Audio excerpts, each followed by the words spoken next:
नमस्कार, मैं हूं शम्स ताहिर खान और आप देख रहे हैं वारदात। हनीमून पर अपने ही पति के कत्ल की आरोपी सोनम की जमानत सही है या गलत, इस पर देश की सबसे बड़ी अदालत यानी सुप्रीम कोर्ट में अब भी सुनवाई जारी है। मंगलवार को सुप्रीम कोर्ट ने मेघालय पुलिस से पूछा कि जब उसने सोनम को गिरफ्तार किया था तब क्या सोनम को उसकी गिरफ्तारी की वजह बताई थी। अगर वजह बताई थी तो वो दस्तावेज कोर्ट के सामने पेश किया जाए। इस मामले में अगली सुनवाई अब 21 जुलाई को होगी। दरअसल मेघालय पुलिस की एक छोटी सी कानूनी धारा की गलती की वजह से सोनम फिलहाल जमानत पर बाहर है।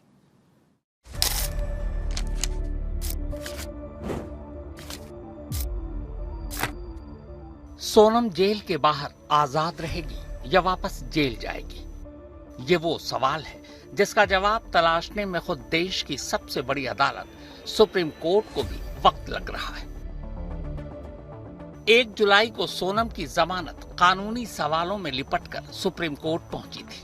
3 जुलाई को तय हुआ कि इस केस को एक तारीख दो, तो 9 जुलाई को नई तारीख दी गई।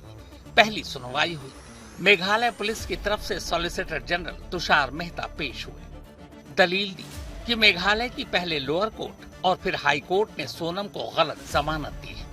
एक धारा के टाइपो एरर की वजह से कोई जमानत का हकदार नहीं हो जाता।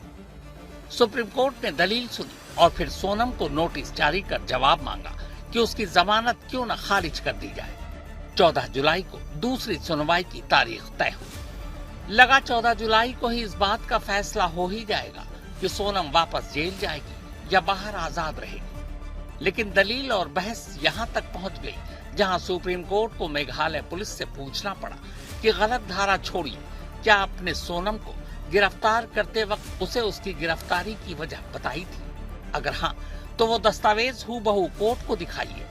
अब दिखाने के लिए तो वक्त चाहिए, लिहाजा सुप्रीम कोर्ट ने 1 हफ्ते का और वक्त दे दिया।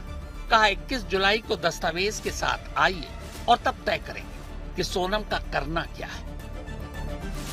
वैसे है ना कमाल, एक हाई प्रोफाइल और बेहद चर्चित राजा रघुवंशी मर्डर केस के मामले में आरोपी नंबर 1 सोनम 9 महीने में ही जमानत पर रिहा हो जाती है। इसी साल 27 अप्रैल को सोनम को शिलोंग की एक अदालत जमानत दे देती है। पुलिस मेघालय हाई कोर्ट में फैसले को चुनौती देती है, लेकिन मेघालय हाई कोर्ट भी 29 जून को अपने फैसले में सोनम की जमानत को बरकरार रखती है। फिर मामला सुप्रीम कोर्ट पहुंचता है।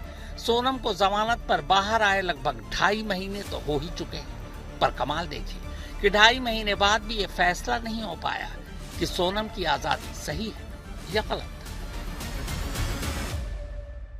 एक साल पहले केस हुआ था, सोनम रघुवंशी केस। इंदौर की एक थी जिसने हनीमून पे अपने हस्बैंड राजा रघुवंशी को मार डाला था।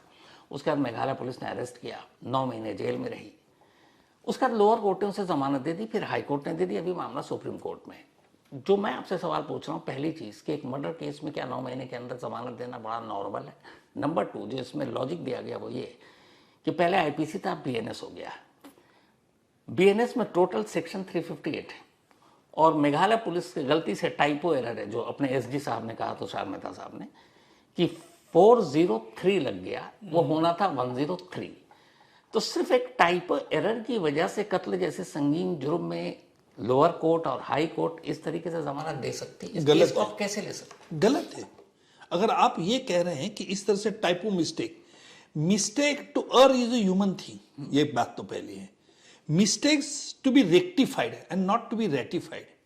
अगर ये आपका रघुवंशी के केस में अगर गलती से ये एक 103 बदले में 403 आप बता रहे हैं, 403 लग गया, 403 लग, तो ये मिस्टेक है, ऑनेस्ट बोनाफाइड मिस्टेक। इसको तो नजरअंदाज करना चाहिए था। लेकिन कोर्ट ने कहा कि 403 है नहीं, इसका मतलब है सोनम को आपने बताया नहीं कि उसका क्राइम क्या। You are too technical. अरे बाकी तो बताया होगा ना, सेक्शन में नहीं बताया होगा 103, पर बाकी तो कंटेंट तो बताया होंगे। कंटेंट तो ये है ना कि मर्डर किया, ये बताया क्या नहीं। वकील साहब उनके यही कह रहे हैं कि हमें तो अपने क्लाइंट का क्राइम बताया ही नहीं। भाई फॉरगेट 10, ये जरूरी नहीं है कि 103 क्या 403 बताना चाहिए। अगर ये जिस बताया होगा कि आपने इसका मर्डर किया है, तो मर्डर तो आ गया ना। तो आपको लगता है जो 2 कोर्ट जमानत पे अभी बाहर है सोनम, क्या सुप्रीम कोर्ट सिर्फ टाइपो एरर की वजह से वापस अगर ये आधार दिया होगा सेशन कोर्ट हाई कोर्ट ने कि टाइपो मिस्टेक 403 से है, वो तो माने ही नहीं होंगे। वो तो उन्होंने जब बेल दी, जमानत दी, तो ये लिखा होगा उन्होंने कि भाई ऐसा 403 में ऑफेंस ही नहीं, हम कैसा है इसका ग्राउंड है। That is wrong. दरअसल मेघालय पुलिस ने सोनम की गिरफ्तारी के बाद कत्ल से जुड़े मामले में नए नए जन्मे भारतीय न्यायिक संहिता यानी बीएनएस की जो धारा लगाई थी, वो कानून की किताब में तो छोड़िए, किसी अदालत या पुलिस स्टेशन के पन्नों तक में दर्ज नहीं।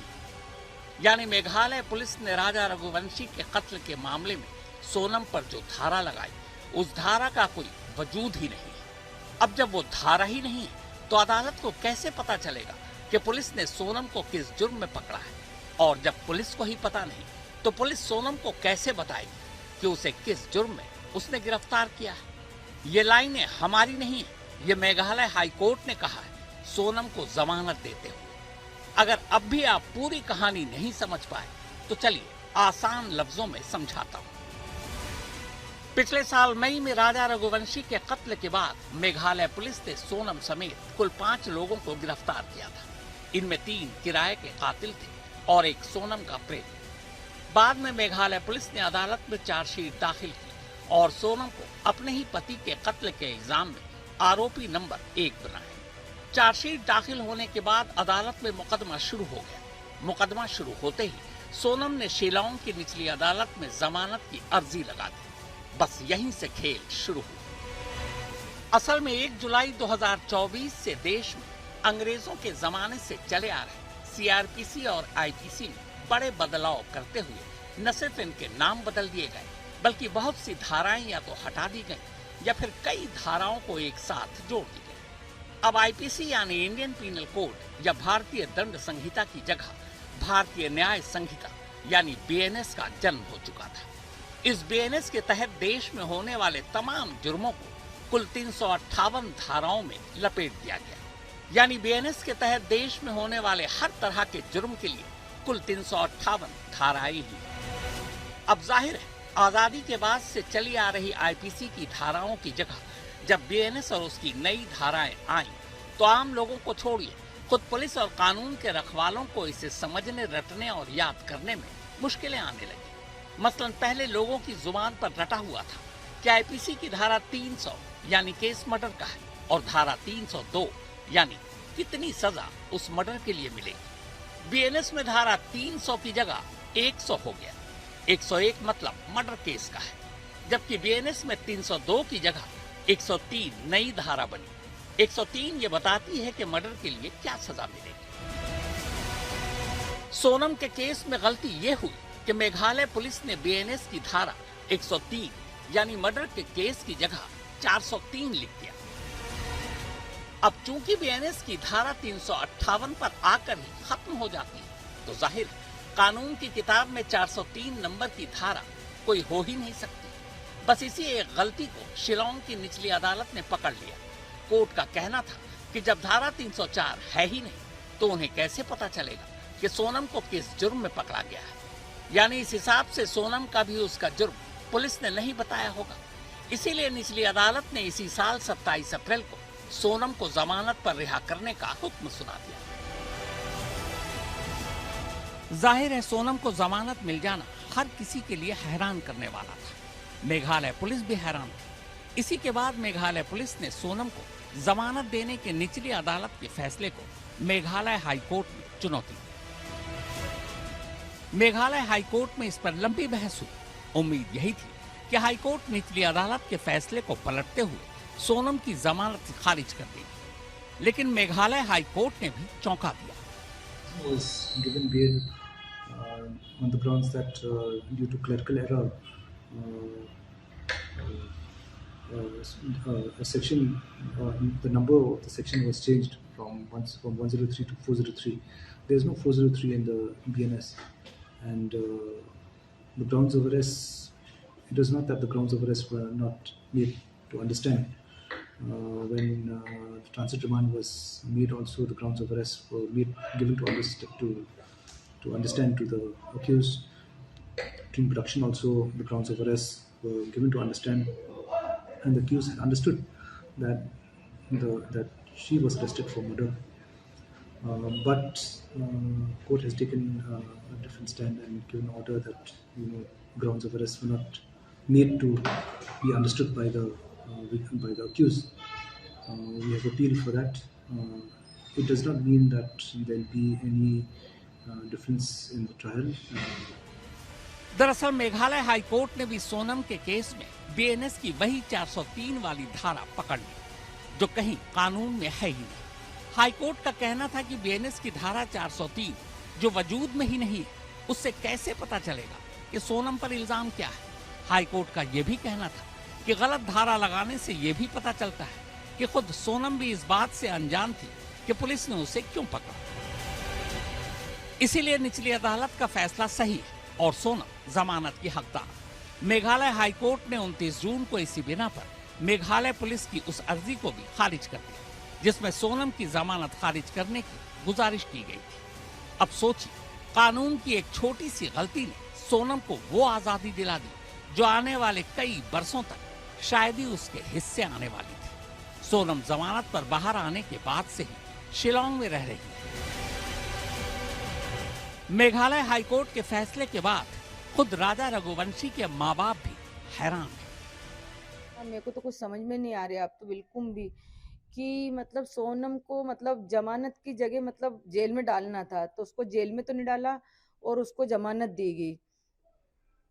आपके जो वकील हैं उनने क्या पक्ष रखा था आपकी ओर से, ये कुछ आपकी जानकारी है? इसकी जानकारी मेरे को नहीं है, वकील ने क्या पक्ष रखा था ये विपिन को पता है। क्या बातचीत हो रही थी इतने दिनों से आपके वकील से? ये कुछ नहीं, ये जो बातचीत हो रही थी ना, वो तो मतलब बोल रहे थे कि नहीं सोनम को मतलब अपन सजा दिलवा के मानेंगे, मगर वो हमारा वकील ने भी क्या करा हमको कुछ समझ नहीं पड़ रही है कि सोनम जेल के अंदर होना चाहिए तो बाहर कैसे मतलब वो कर रही है। लगातार टीवी चैनलों पे भी आ रही है, अपना इंटरव्यू दे रही है, बोल रही है कि मैं बाहर ही रहूंगी। हाँ देखो, मैं वो बाहर रहने का बोल रही है, मेरे को तो हमको तो कानून पे भरोसा था और कानून के भरोसे ही हम अभी तक बैठे थे कि कानून हमारा साथ देगा, मतलब हमारे राजा को इंसाफ मिलेगा, मगर हमको आज तक इंसाफ नहीं मिला। तो बाकी लड़के उनको क्या इंसाफ मिलेगा? जब हमको नहीं मिला तो मतलब आगे क्या हम उम्मीद रख सकते कानून से मतलब कि इंसाफ मिलेगा? क्योंकि है ना, जब सोनम ने इतना बड़ा गुनाह करा उसको छोड़ दिया है तो छोटे मोटे उनको तो वैसे भी छोड़ सकती है सरकार, मतलब कानून मतलब, क्योंकि हमको कानून पे अब विश्वास नहीं है। क्योंकि हमने सोचा था कि कानून हमारा साथ देगा, मगर है ना कानून पे से भी हमारा विश्वास अब हटते ही जा रहा है। ये पड़ता है कि सोनम को जमानत नहीं मिलना चाहिए। अगर उसको जमानत दे दिए तो अभी आप सरकार पूरे ऑल इंडिया देख रहे कि लेडीज से आदमी को क्यों मार रही है, उसकी वजह से सरकार से पूछो। सरकार ने पूछा थी कि क्यों मार रही है, सरकार तो वहाँ के आँख बंद करके बैठी है। ऐसे औरतों को अगर सरकार छूट देती रहेगी तो कई पति मरेंगे। तो मेरा से कहना का मतलब उसको जमानत नहीं, उसकी रद्द करना चाहिए।